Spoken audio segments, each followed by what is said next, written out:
हर्षित landmark, सपनों का घर जैसा आप चाहते हैं हम बनाते हैं। 1, 2 एवं 3 BHK ready position flats. Call 9827321322।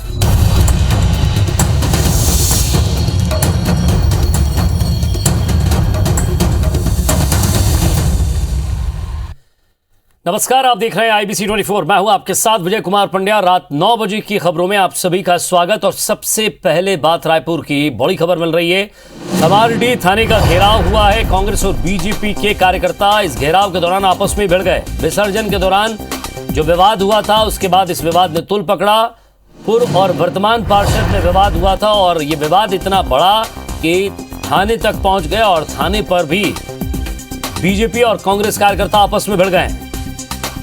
और ज्यादा बातचीत के लिए हमारे संवाददाता तहसीन जैदी हमारे साथ जुड़ गए। तहसीन, पूर्व और वर्तमान पार्षद में विवाद था, विवाद इतना बड़ा कि अब थाने का घेराव और थाने के घेराव में भी आपस में भिड़ गए। बिल्कुल, जिस तरीके से एक बड़ी घटना ये सामने आई है, जिस तरीके से थाने का घेराव हुआ है और वो बताया जा रहा है कि ये जो वर्तमान बीजेपी पार्षद हैं रोहित और जो पूर्व पार्षद हैं कांग्रेस के राकेश धोत्रे, उनके बीच जो विवाद जो चल रहा है दशहरे के दौरान जो रावण दहन का, उसी का ये पूरा मामला, उसी जुड़ा मामला है। बताया जा रहा है कि 2 युवक हैं जो राकेश धोत्रे पक्ष के हैं और उनको जो है वहाँ पे कुछ विसर्जन के दौरान, जो दुर्गा विसर्जन के दौरान जो डांस को लेकर विवाद हुआ है, विवाद होने के बाद बीजेपी पार्षद ने उसको समझाइश दी है, तो वहाँ बस्ती वालों ने उसको मारा है। पुलिस मौके पर पहुंची तो दोनों युवकों को थाने लेके आ गई और जब थाने लेके आई है तो उसके बाद जो है खवाड़ी थाने के इलाके की जो बस्ती है वो वहाँ के लोग पहुंच गए, बीजेपी के कार्यकर्ता पहुंच गए। जो पूर्व जिला अध्यक्ष थे भाजपा के राजीव अग्रवाल, वो भी यहाँ मौके पे पहुंचे और यहाँ पे काफी देर बहस चली। उसके बाद जब पुलिस को सूचना हुई तो तकरीबन 3 एडिशनल एसपी समेत 6 थानों के TI और अतिरिक्त बल मौके पे आया है। चक्का जाम भी यहाँ पे कर दिया गया था, लेकिन उनको समझाइश देने के बाद वो अभी जो है स्थिति जो है अभी फिलहाल तनावपूर्ण है, लेकिन अभी पुलिस बल यहाँ पे मौके पे है। लेकिन ये बताया जा रहा है कि ये पूर्व का ये विवाद है और जो इसमें जो क्योंकि बड़ी संख्या में कांग्रेसी कार्यकर्ता और बीजेपी के कार्यकर्ता भी यहाँ गए थे तो उनमें भी विवाद हुआ है।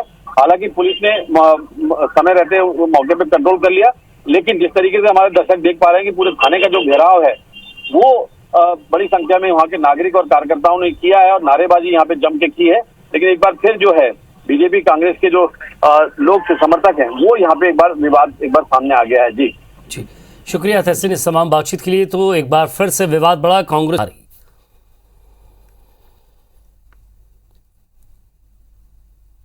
और दिल्ली कांग्रेस मुख्यालय में कांग्रेस वर्किंग कमेटी की बैठक खत्म हो गई है। इस बैठक में देश के मौजूदा हालात पर चर्चा हुई। साथ ही एक बार फिर से राहुल गांधी को पार्टी का राष्ट्रीय अध्यक्ष बनाने का प्रस्ताव आया है। राजस्थान के मुख्यमंत्री अशोक गहलोत ने यह प्रस्ताव लाए हैं।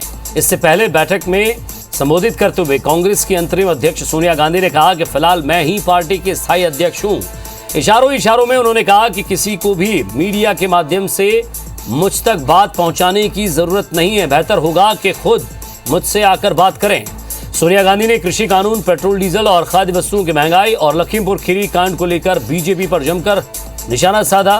बैठक के बाद कांग्रेस महासचिव KC वेणुगोपाल ने बताया कि देश भर में कांग्रेस कार्यकर्ताओं के लिए नियमित ट्रेनिंग अभियान चलाया जाएगा। बैठक में छत्तीसगढ़ के मुख्यमंत्री भूपेश बघेल, पंजाब और राजस्थान के मुख्यमंत्री भी शामिल हुए। कांग्रेस की CWC की बैठक को लेकर नेता प्रतिपक्ष धर्मलाल कौशिक ने कहा कि अब कांग्रेस अपने अस्तित्व की लड़ाई लड़ रही है। कांग्रेस को नेतृत्व विहीन होने का खामियाजा भुगतना पड़ रहा है। वो एक परिवार से कांग्रेस निकलना ही नहीं चाहती है, जबकि कांग्रेस को डूबने से बचाने के लिए वरिष्ठ नेताओं के जन भावनाओं का आदर करने का समय है।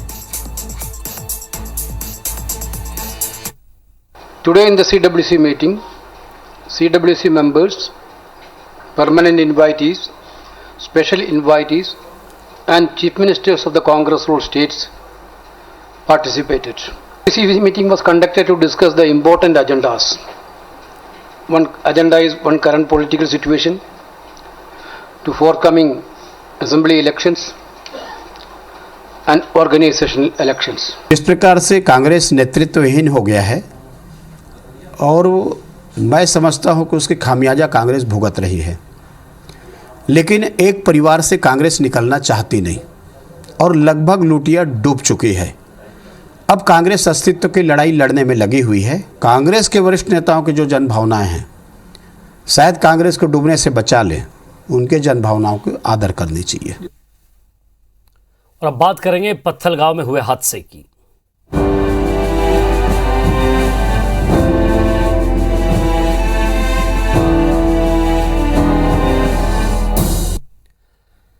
छत्तीसगढ़ के जशपुर जिले के पत्थलगांव में दशहरे के दिन गांजे से भरी कार ने श्रद्धालुओं को रौंद दिया। इसमें एक की मौत हो गई है और कई लोग घायल हुए हैं, जिसके बाद राज्य सरकार ने इसमें तत्काल कार्रवाई करते हुए 2 पुलिस अफसरों को लाइन अटैच किया और सस्पेंड कर दिया। तो वहीं मृतक के परिजन को 50 लाख रुपए देने की घोषणा भी कर दी गई।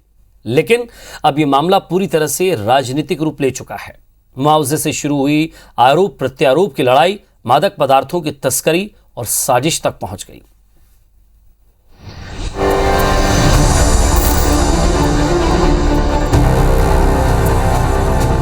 ऐसी घटनाओं के पीछे आखिर कौन है, क्यों हो रहा है छत्तीसगढ़ में ये सब? एकदम जाहिर सी बात है कि शासन और प्रशासन इसमें मिलीभगत है।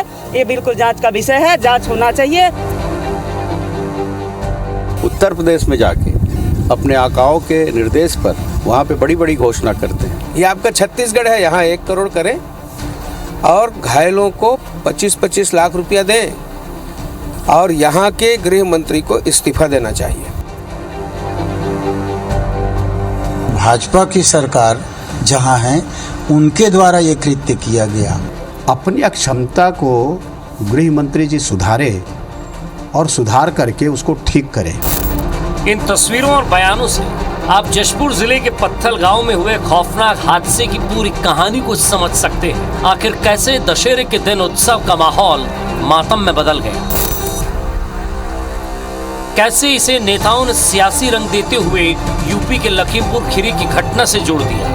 रूह कपा देने वाली हादसे की ये तस्वीरें पत्थलगांव से वायरल होकर रायपुर होते हुए लखनऊ और भोपाल तक की सुर्खियां बन गई। इस मुद्दे पर कांग्रेस और बीजेपी के राष्ट्रीय नेता भी कूद पड़े। जो व्यक्ति है वो पकड़े गए। सिंगरौली में भी उनके घर छापा मारा गया है। जो तथ्य वो सामने, गड़बड़ करने वाले छोड़े नहीं जाएंगे किसी भी कीमत पे। लेकिन कमलनाथ जी को तो जनता से लेना देना नहीं, विकास से लेना देना नहीं। रोंगटे खड़े कर देने वाली इस घटना में ये बात भी सामने आई कि कार में गांजे की तस्करी हो रही थी, लिहाजा बीजेपी और कांग्रेस नेता मादक पदार्थों की तस्करी पर एक दूसरे पर हमलावर दिखे। छत्तीसगढ़ और मध्य प्रदेश कांग्रेस ने आरोप लगाया कि बीजेपी शासित राज्यों में तस्करों को संरक्षण मिला हुआ है, जिस पर बीजेपी ने पलटवार किया कि तस्करों को किनका संरक्षण है, इसकी जांच। चलिए सीधे आपको रायपुर के एयरपोर्ट लिए चलते हैं, जहां दिल्ली दौरे से लौटे सीएम भूपेश बघेल। की बैठक थी, सभी सीडब्ल्यूसी के मेंबर, परमानेंट इनवाइटी और स्पेशल इनवाइटी सभी सदस्य उपस्थित थे। सोनिया जी की अध्यक्षता में बैठक संपन्न हुई और जिसका सबको इंतजार था वो चुनाव के, पार्टी के चुनाव की घोषणा और जिसमें मेंबरशिप से शुरुआत होगी और पूरा कार्यक्रम जारी किया गया है। साथ ही 5 राज्यों में जहां विधानसभा चुनाव अभी कुछ महीनों बाद होने वाले हैं, उसके बारे में भी विस्तार से चर्चा हुई। किसानों के मुद्दे पर और आंतरिक सुरक्षा के बारे में भी काफ़ी विस्तार से चर्चा हुई और सब लोगों ने एक स्वर से सोनिया जी और राहुल जी के नेतृत्व पर विश्वास व्यक्त किया और बहुत ही सकारात्मक चर्चा उस बैठक में संपन्न हुई। सर 10 जनपद भी गए थे सर? जी सर, आते वक्त 10 जनपद भी गए थे। 10 जनपद थे। उत्तर प्रदेश बैठक हुई, हाँ सर, 1.25 घंटे के। अब उत्तर प्रदेश का ऑब्जर्वर नियुक्त हुआ हूँ तो बैठक तो होगी। प्रियंका जी के साथ हुई सर। आज गृहमंत्री जी ने कहा है कि एमपी के गांजा तस्कर थे छत्तीसगढ़ में, तो 1 करोड़ का मुआवजा एमपी की सरकार को देना चाहिए। क्या आप सहमत इस बात से? देखिए, ये जो गाड़ी है वो एमपी की है, मध्य प्रदेश की है। जो गांजा तस्कर है वो मध्य प्रदेश की है, उड़ीसा से आ रहे थे और मध्यप्रदेश जा रही थी। ये अक्सर ये देखा गया है कि चाहे महासमुंद में हो, चाहे बस्तर में हो, चाहे रायगढ़ के क्षेत्र में हो, लगातार गांजा तस्कर उड़ीसा से आ रहे हैं। उड़ीसा सरकार को इस मामले में सख्ती बरतनी चाहिए कि आखिर इतना गांजा कहाँ से आ रहा है। दूसरी बात यह है कि मध्य प्रदेश के गांजा तस्कर हैं, क्या इस प्रकार के और भी वहाँ लोग हैं जो रैकेट में काम कर रहे हैं? मध्य प्रदेश सरकार को भी इसमें संज्ञान लेना चाहिए। इस मामले को लेकर बीजेपी आगामी 2 दिनों तक सड़क पर उतर के आंदोलन करने वाली है सरकार के खिलाफ। कितना बड़ा मुद्दा मानते हैं इसको? करना चाहिए मध्य प्रदेश सरकार के खिलाफ, क्योंकि गांजा तस्कर तो वहाँ के हैं। उसे रैकेट के भंडाफोड़ हो, ये मांग उनको करना चाहिए। और जहाँ तक छत्तीसगढ़ सरकार की बात है, घटना बेहद दुर्भाग्यजनक है, जिसके जितना भी निंदा की जाए वो कम है। मृतक परिवार के प्रति पूरी सहानुभूति हमारी है और सरकार की ओर से जो किए जाने वाली कार्रवाई है वो तत्काल किया गया, जिसमें आरोपी है वो पकड़े गए हैं। दूसरी बात है, जो जिम्मेदार अधिकारी हैं, टीआई को वहां से हटा दिया गया है, एएसआई को निलंबित कर दिया गया है। जांच जारी है और तथ्य सामने आएंगे तो उसके हिसाब से कार्रवाई की जाएगी। सरकार की ओर से जो किए जाने वाली कार्रवाई है वो कर लिया गया है, तो भारतीय जनता पार्टी किस आधार पर और क्या चाहती है जो आंदोलन कर रहे हैं? आरोपी पकड़े गए, मुआवजा की घोषणा कर दी गई है, उसके बाद आंदोलन किस बात? संगठन चुनाव को लेकर भी बैठक हुई थी, इसको लेकर कुछ जानकारी देंगे? चुनाव घोषणा हो गया, उसके बाद और क्या है? तो सीएम भूपेश बघेल दिल्ली से लौटे हैं। सीडब्ल्यूसी की बैठक थी, उन्होंने आकर कहा कि बैठक में कई मुद्दों पर चर्चा हुई है। सभी सीडब्ल्यूसी के लोगों ने सोनिया गांधी, राहुल गांधी पर, उनके नेतृत्व पर विश्वास जताया है। साथ ही साथ उन्होंने ये भी कहा कि पत्थलगांव की घटना दुर्भाग्यपूर्ण है और इसमें आरोपी पकड़े गए हैं, मुआवजे का ऐलान हो गया है और मध्य प्रदेश के रहने वाले थे तो उनके खिलाफ आंदोलन हो। यहां आंदोलन की बात ही नहीं।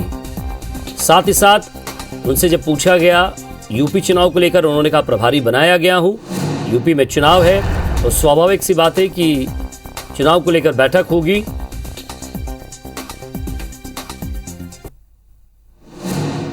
तो सीडब्ल्यूसी की बैठक में उन्होंने कहा कि महंगाई, पार्टी में एकजुटता और साथ ही साथ आने वाले समय में जिस जिस इलाके में चुनाव है, जिन जिन विधानसभा में चुनाव है, जिन प्रदेशों में विधानसभा के चुनाव हैं, उसको लेकर भी रणनीति तैयार की गई है।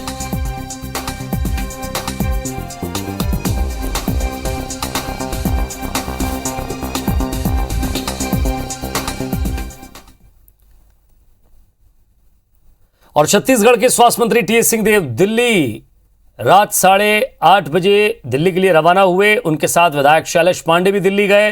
अपने इस दौरे पर सिंहदेव ने कहा कि कांग्रेस के प्रदेश प्रभारी पीएल पुनिया समेत जो भी वरिष्ठ कांग्रेस नेता दिल्ली में उपलब्ध होंगे उनसे मुलाकात होगी। साथ ही गृह मंत्री ताम्रध्वज साहू भी कल रात 9 बजे फ्लाइट से दिल्ली के लिए रवाना होंगे। दिल्ली आना जाना तो होता ही रहता है और समय समय पर लगे ही रहेगा। ने पुनिया जी को भी लगाया तो उन्हें भी पता है कि वो बाहर हैं और भी पता नहीं कौन रहेंगे कि नहीं। संडे है तो आमतौर पे कोई मिलते नहीं है। 1-2 दिन के लिए ही जा रहा हूँ, उस बीच में अगर किसी से मुलाकात हो सकी तो जरूर ट्राई करेंगे। बात पत्थलगांव की करेंगे। कार हादसे पर प्रत्यक्षदर्शी का बयान सामने आया है। निलंबित एएसआई के साहू पर लेन देन का आरोप लगा है। गांजा तस्करों के साथ सांठ-गांठ का आरोप लगाया प्रत्यक्षदर्शी ने। लेन देन की प्रत्यक्षदर्शी महिला का बयान सामने आया। घटना से पहले तस्करों की कार के पास देखा गया था एएसआई को, तो कार से कुछ लेते हुए देखा प्रत्यक्षदर्शी ने। तो कार हादसे पर प्रत्यक्षदर्शी का बड़ा बयान। बड़ी खबर आपको बता रहे हैं। निलंबित एएसआई के साहू पर लेन देन का आरोप लगाया है। गांजा तस्करों के साथ सांठ-गांठ का आरोप लगाया है महिला ने।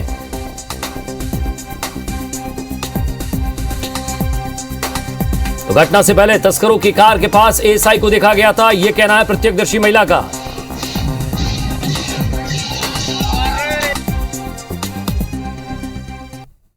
अब हाथ डाला हो तो मैंने देखा, अब वो तो उनके अंदर की लेन देन की बात है।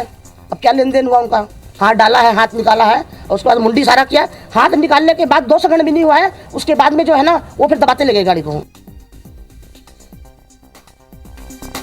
तो ये आरोप लगा, उस महिला ने लगाया, प्रत्यक्षदर्शी महिला ने। आपने सुना क्या कहा कि हाथ डालते हुए देखा गाड़ी के अंदर, फिर उसके बाद वो दबा के गाड़ी ले गए और उसी के बाद ये घटना हुई।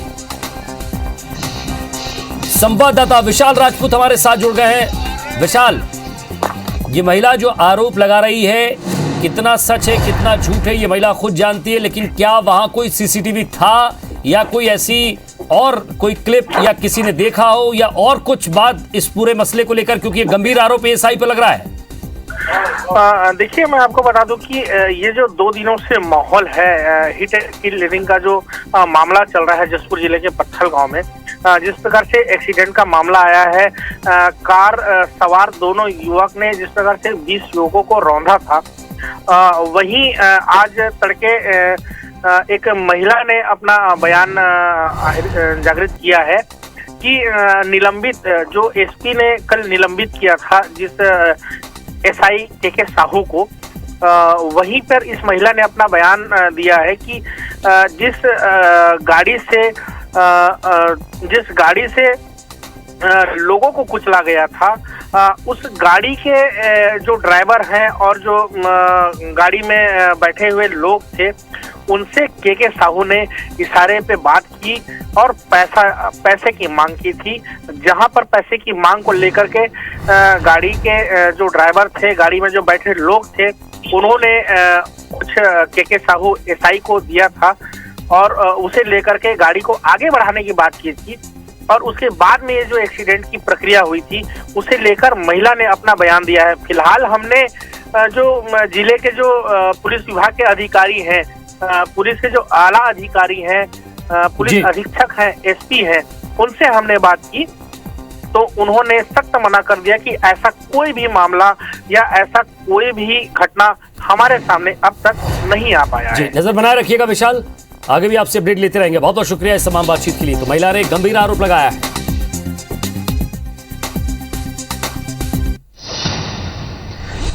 और बस्तर के 3 दिवसीय दौरे पर पहुंची राज्यपाल अनुसुईया उइके ने शनिवार को जगदलपुर स्थित सर्किट हाउस में अधिकारियों की बैठक ली है। बैठक में राज्यपाल अनुसुईया उइके ने जनजातीय समुदाय की उन्नति के लिए शासकीय योजनाओं की जानकारी अधिक से अधिक उनके बीच पहुंचाने के निर्देश दिए। कोरोना नियंत्रण समेत कई कार्यों की विश्राम भवन के सभा कक्ष में समीक्षा की गई। बस्तर जिले के दरबा क्षेत्र की महिला स्व सहायता समूह भी सदस्यों ने पपीता और कॉफी की खेती के लिए प्रयास किए जा रहे हैं, प्रयासों की जानकारी राज्यपाल को दी। काली मिर्च की खेती के अवलोकन की उत्सुकता भी राज्यपाल ने जताई। बैठक में कमिश्नर, आईजी समेत पुलिस के आला अधिकारी मौजूद थे।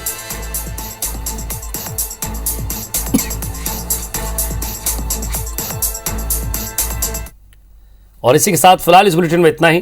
नमस्कार।